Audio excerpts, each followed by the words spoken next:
নির্বাচন লাগবে। তবে আমাদের প্রশ্ন হলো সেই নির্বাচনের ম্যান্ডেট হবে কি? এখানেই আমাদের কথা।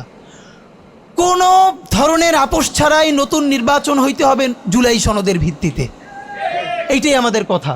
জুলাই সনদের ভিত্তিতেই নির্বাচন হতে হবে এবং জুলাই সনদের বৈধতা নির্বাচনের আগেই দিয়ে সেইটার ভিত্তিতে নতুন নির্বাচন হবে, যেই নির্বাচনের ম্যান্ডেট থাকবে নতুন সংসদে নতুন বাংলাদেশের জন্য আমাদের রাজনৈতিক দলগুলো মিলে নতুন সংসদে নতুন সংবিধান উপহার দিবে।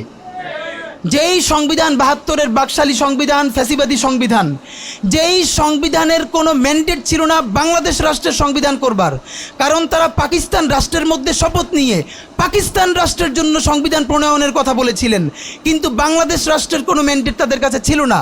তারপরে তারা সংবিধান রচনা করেছেন, এরপরেও তারা একটা সেই সংবিধানকে লেজিটিমেট করবার জন্য একটা গণভোট দেন নাই।